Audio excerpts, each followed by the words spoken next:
ಸನ್ಮಾನ್ಯ D K Shivakumar ಅವರು ಭಾಳ ಸ್ಪಷ್ಟವಾಗಿದ್ದಾರೆ. ಅವರು ಅನೇಕ ಸಂದರ್ಭದಲ್ಲಿ ಕೂಡ ಉಲ್ಲೇಖ ಮಾಡಿದ್ದಾರೆ. ಇದರಲ್ಲಿ ನಮ್ಮದು ಹೊಂದಾಣಿಕೆ ಆಗಿದೆ, 2.5 ವರ್ಷ ಆದಮೇಲೆ ಬಿಟ್ಟು ಕೊಡಬೇಕು ಅಂತಕ್ಕಂಥದ್ದನ್ನು ಹೇಳಿದ್ದಾರೆ. ಹಂಗಂದ್ರೆ 1.5 ವರ್ಷ ಆಯ್ತು ಈಗ ಹೆಚ್ಚು ಕಮ್ಮಿ. ಇನ್ನೊಂದು ವರ್ಷ ಚಲೋ ಮೋಸ್ಟ್ಲಿ ಕಾಯ್ತಿರ್ಬೋದು ಅವರು, ಅಥವಾ 2 ವರ್ಷಕ್ಕೆ ಕಾಯ್ತಾರೋ ಗೊತ್ತಿಲ್ಲ.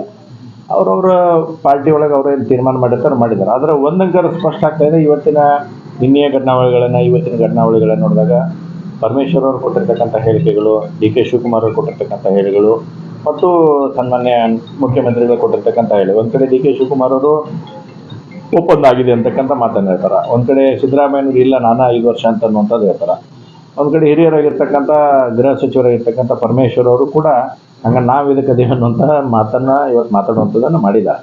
ಒಂದು ಸ್ಪಷ್ಟತೆ ಐತಿ, ಗೊಂದಲ ಮಾತ್ರ ದೊಡ್ಡ ಪ್ರಮಾಣದಲ್ಲಿ ಕಾಂಗ್ರೆಸ್ನಲ್ಲಿ ಇವತ್ತು ಇರುವಂಥದ್ದು ಅಂತಾರೆ ಭಾಳ 100% ಸತ್ಯ.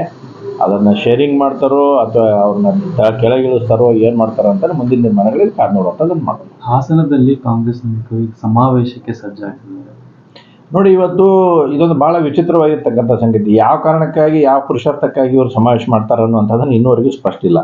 ಏನು ಎಲೆಕ್ಷನ್ ಆಗೈತೆ ಅಂತ ಗೆದ್ಬಿಟ್ರೆ ಏನು ಜಗತ್ತ ಏನು ಆಳ್ದಂಗೆ ಆಯ್ತಾ ಇವ್ರದ್ದು, ಅದು ಸ್ಪಷ್ಟ ಮಾಡಲಿ. ಇವತ್ತು ಅಸ್ಸಾಂದಾಗ 5 ಕಡೆ ಎಲೆಕ್ಷನ್ ಆಯಿತು, 5ಕ್ಕೆ ಬಿ ಜೆ ಪಿ ಗೆತ್ತು.